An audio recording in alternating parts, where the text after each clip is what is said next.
Here's more wrestling news for June 1st, 2021. And your headlines for this afternoon include: AEW wrestler pulls out of dates due to injury.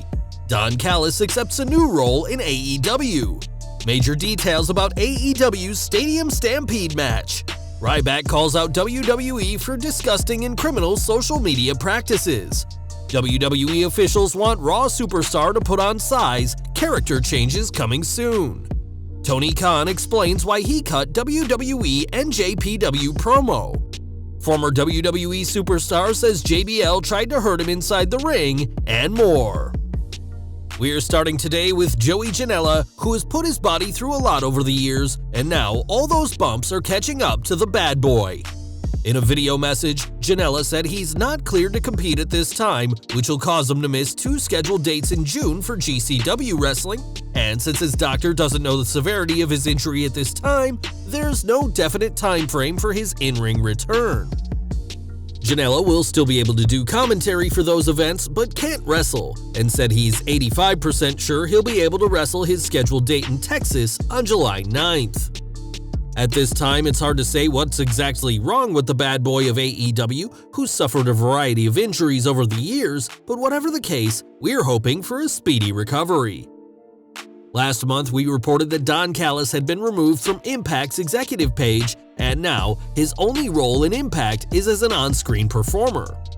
During the Double or Nothing media scrum, Tony Khan confirmed that Callis is working backstage in AEW, serving as a consultant and helping Kenny Omega with his segments. Callis has a pretty good gig right now as Omega's right-hand man, and fans can expect more of him on AEW even when the cleaner eventually loses the AEW World Championship. Callis was at Double or Nothing, which closed with the Stadium Stampede match, but much of the action didn't happen in front of the live fans.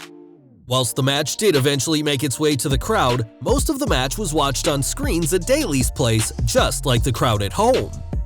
According to Fightful, much of the Stadium Stampede was filmed last Thursday, with additional footage on Friday, and that Jacksonville Jaguars coach Urban Meyer very much enjoyed his cameo.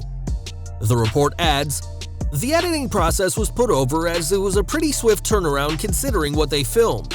Those we've spoken to backstage were happy with how it came across and how the live element was integrated." The Inner Circle's war with the Pinnacle eventually spilled out into the live fans, but only after the pre-taped stuff was out of the way. And this explains how the two teams made it from TIAA Field to Daly's place in such a hurry.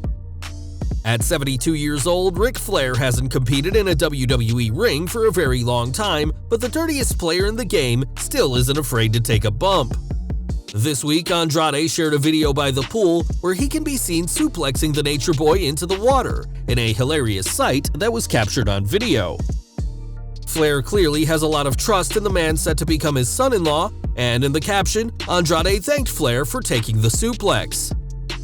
Since leaving WWE, Andrade has appeared in AAA, but despite rumors, hasn't signed with AEW yet, and he's clearly enjoying his time away from the ring right now. Now, after 4 attempts, Ryback got a Twitter poll result that didn't tell him to retire, instead saying that he should join WWE's NXT brand, but the big guy isn't helping his chances. Right now, the former star and WWE are engaged in a legal battle over the Ryback name, one that Ryback is sure he'll win, and he's continuing to accuse WWE of ruining his social media accounts. When a fan tweeted out that Ryback knows social media well and knows how to play an audience, the former Intercontinental Champion replied with a lot more information than expected. Presenting photos of legal letters, the former WWE star continued to claim that WWE is suppressing his accounts and that he won't let them win, but added that Twitter is in on this alleged activity, calling them disgusting and criminal. It's worth mentioning that Ryback's proof that his Twitter stats aren't as high as they once were does not prove any criminal activity from WWE or Twitter, and if he keeps calling the social media site criminals, he may not have any accounts, suppressed or not, for much longer. Last month, WWE superstar Mansoor made his Raw debut against Sheamus, which saw the Saudi star's 49-match winning streak come to an end, but things could have been much different had Mansoor been a little bigger. In his latest column for ArabNews.com, Mansoor said WWE officials have told him to put on some muscle mass and that he's been working with the same trainer Sheamus uses to bulk up. A new physique is just the start of Mansoor's transformation, as it was also noted that WWE are working on a new theme song and new logos for the company's first Saudi Arabian star. In his column, Mansoor spoke about setting new goals once you achieve your last goal, and that now that he's established himself in WWE, he plans on establishing who Mansoor is. Adding that establishing himself on Raw is both intimidating and exciting, Mansoor has a lot to accomplish on the Red brand. But at just 25 years old, the Saudi star has years in WWE to do just that. Back to AEW, and before the show, Tony Khan cut a promo mocking WWE President Nick Khan and the WWE's ongoing talks with New Japan Pro Wrestling.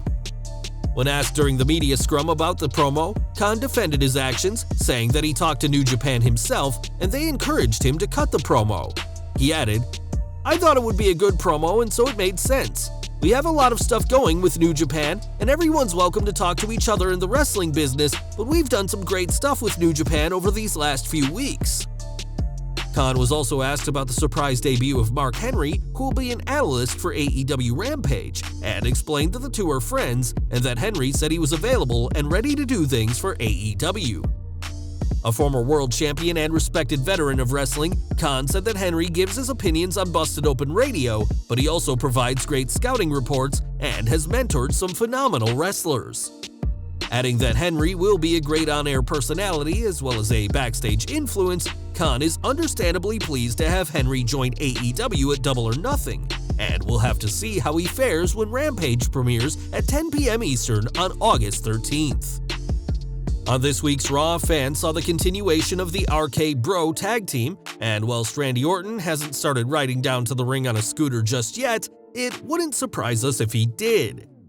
Facing Xavier Woods last night, a follow-up from Riddle and Woods' show stealer last week, Orton continued his team's winning ways with a nod to his tag team partner. Just like how Riddle got the win with the RKO last week, Orton decided to use Riddle's Bro Derek out of nowhere, as the odd-pairing tag team legitimately has substance to them. Orton hasn't changed much by teaming with Riddle, as he's still the ruthless, vicious Viper fans know and love, but there's a clear change in the dynamic on Raw.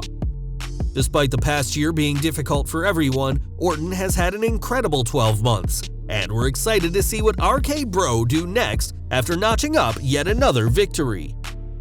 And we're ending today with John Bradshaw Layfield, who was inducted into the WWE Hall of Fame as part of the 2020 class after a monumental career in and out of the ring. A former WWE champion, tag champion, intercontinental, and US champion, JBL certainly earned his spot in the Hall of Fame, but not everyone was happy to see him inducted. Throughout the years, several prominent wrestlers have accused JBL of bullying behind the scenes, and this week, Mark Merrow claimed that Bradshaw's hazing antics also happened in the ring, as he told the James Wrestling Shoot interviews, "At the time, one guy I never got along with was Bradshaw. Here's the thing, he was a bully, mean to people. He would give me a powerbomb. It was almost like he was trying to put me through the mat, through the ring, through the wood. He would try to hurt me, and, I was always a tough guy, so I was not afraid.